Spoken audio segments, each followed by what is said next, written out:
Mahkamah Konstitusi memutuskan pemerintah wajib menyediakan sekolah gratis untuk jenjang SD dan SMP baik negeri maupun swasta. Kami akan ulas ini bersama para narasumber. Bergabung saat ini staf khusus Gubernur dan Wakil Gubernur Jakarta bidang komunikasi publik Chiko Hakim. Bergabung juga bersama kami Koordinator Jaringan Pemantau Pendidikan Indonesia JPPI Ubaid Matraji. Selamat malam semuanya dengan Tifal, apa kabar? Tifal, Selamat malam, Pak. Baik, terima kasih semua sudah bergabung bersama kami. Yang saya pahami di tahun ajaran berikutnya Pemprov Jakarta mau menguji coba 40 sekolah swasta untuk digratiskan, Bang Chiko.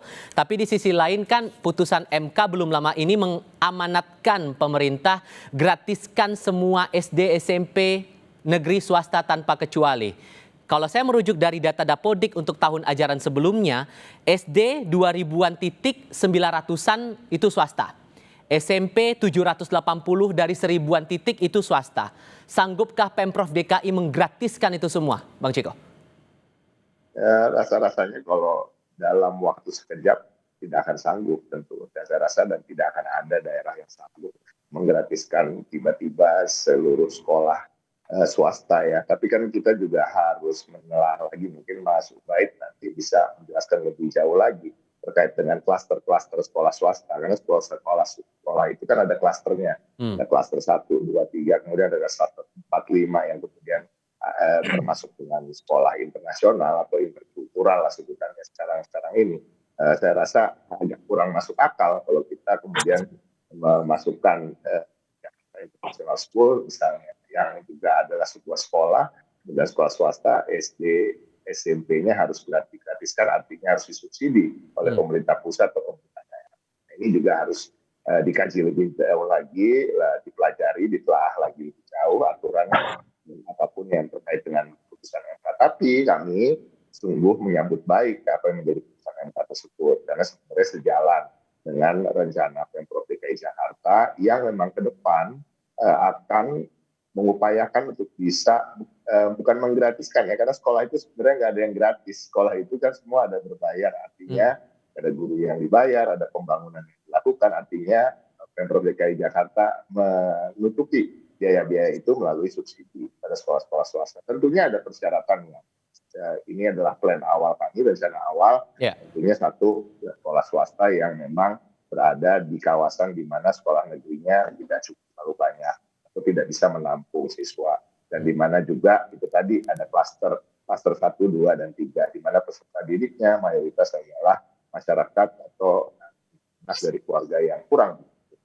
Nah, ini yang memang harus diprioritaskan. Namun tentu terkait dengan putusan MK ini kami masih menunggu arahan dari pusat lebih lanjut lagi. Apa sih yang sebenarnya terjemahannya atau interpretasinya dari tadi apa yang disampaikan oleh kita, misalnya, karena memang final dan mengikat, tapi tentunya tadi ada pertimbangan kalau tanpa kecuali. Jadi kan ada kata-kata tanpa kecuali ini dari TIFAL. Nah, ada klaster 4 dan 5, kita tahu banyak sekolah-sekolah yang rasa-rasanya agak sulit kalau kemudian harus disubsidi oleh pemerintah pusat.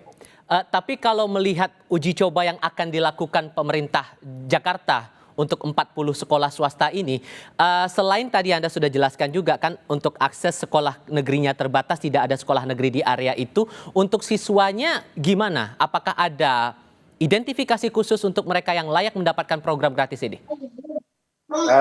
Yang kita akan lakukan sebenarnya sekolah swastanya memang akan kita subsidi secara keseluruhan. Jadi artinya yang bersekolah di sana, yang mayoritas dan sesungguhnya adalah peserta didik yang memang kurang mampu. Dan sesungguhnya kalau dari rencana awal dari Pemprov DKI Jakarta itu tidak terbatas hanya pada SD dan SMP, bahkan SMA dan juga SMK. Kita belajar dari apa sih dari kemarin terkait dengan pemutihan ijazah misalnya. Nah, ini kan terjadi di sekolah-sekolah swasta ya, dan sampai kemarin sudah didata lebih dari 10.000, dan kita insya Allah dalam waktu 1 tahun ini bisa untuk kita memutihkan 6.000 ijazah. Artinya apa? Banyak sekali ribuan siswa yang sekolah di sekolah swasta memang sesungguhnya tidak mampu untuk membayar apa-apa yang menjadi kewajiban mereka. Artinya penggratisan sekolah swasta ini memang suatu keniscayaan yang harus dilakukan oleh Pemprov, dan alhamdulillah menjadi putusan MK juga. Nah, dan nanti bagaimana kita bisa mengimplementasikannya secara komprehensif secara maksimal. Tentunya ada arahan-arahan yang harus kita tunggu juga dari pemerintah. Tapi sisi lainnya begini juga Mas Ubaid, kalau kita lihat ada beberapa daerah yang menanggapi putusan MK ini beragam, termasuk yang menjadi indikatornya adalah soal anggaran yang terbatas. Kalau untuk pendidikan menengah atau dasar menengah itu dari total anggaran yang disiapkan 20-an triliun dan itu belum dibagi lagi untuk pengurusan pengelolaan sarana prasarana, infrastruktur yang lain, tenaga pendidikan dan penunjang-penunjang lainnya. Realistis nggak menurut Anda dengan anggaran yang sedemikian penerapan gratis pendidikan SD SMP dilakukan di tahun ajaran berikutnya yang terdekat 2025-2026 ini?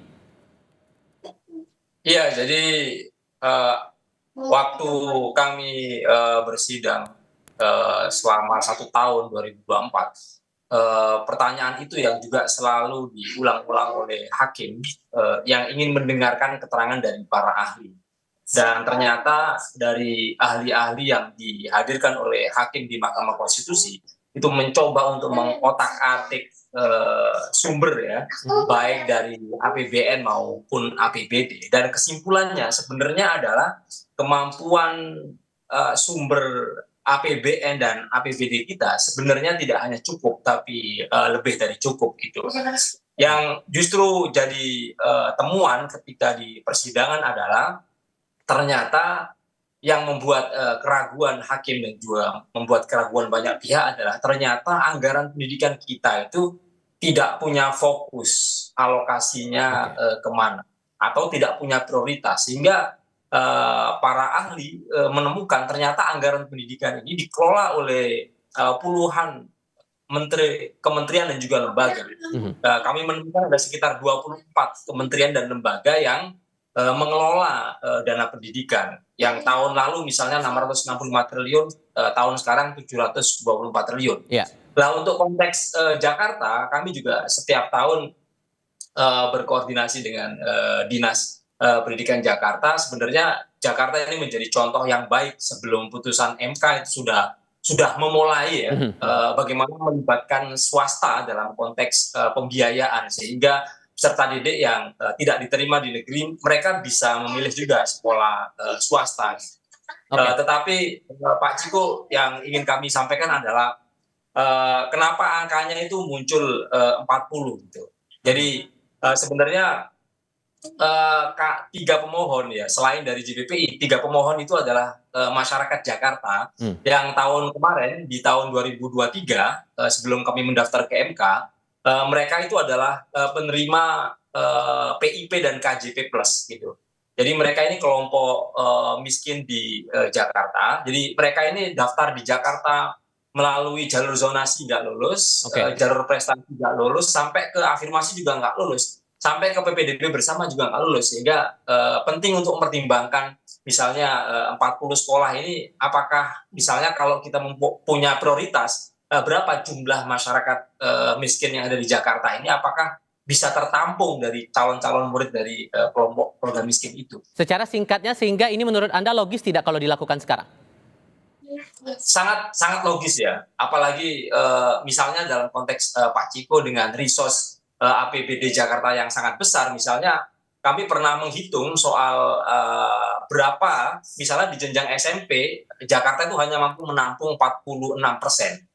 Kita pernah menghitung anak-anak Jakarta yang sekolah di SD dan SMP kalau dibiayai dengan APBD Jakarta itu kita butuh dana sekitar 3 triliun dari alokasi yang sekarang sudah ada. Jadi kalau misalnya ada realokasi, refocusing dari APBD DKI Jakarta khususnya untuk 20% pendidikan itu, yang 3 triliun itu difokuskan untuk SD dan SMP untuk tanpa dipungut biaya, itu sangat mungkin dilakukan.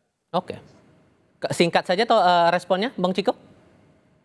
Ya, saya sepakat kok apa yang disampaikan oleh Mas Ubaid. Tentunya tadi terkait dengan kata-kata 40 sekolah itu kan memang itu yang akan dicobakan di awal, Mas Ubaid. Tapi ke depan maksud dari plan dari Pemprov DKI Jakarta bahkan putusan MK adalah dalam 5 tahun pemerintahan Jakarta ke depan yang di bawah pimpinan Pak Pramono Anung dan Pak Rano Karno ini tentunya ingin menggratiskan, membuat anak-anak untuk tidak anak-anak yang tidak mampu, anak-anak yang kurang beruntung tentunya untuk bisa bebas biaya dalam sekolah. Oke. Jadi kalau akan lebih dari 40 rasa-rasanya. Tapi uji coba di awal memang 40 karena memang ada hal-hal yang terkait dengan anggaran. Dan Mas Ciko, Mas Ubed, terima kasih banyak sudah mau berdiskusi bersama kami malam ini. Sehat selalu semuanya. Selamat malam. terima kasih, Tifa. Selamat malam. Bye.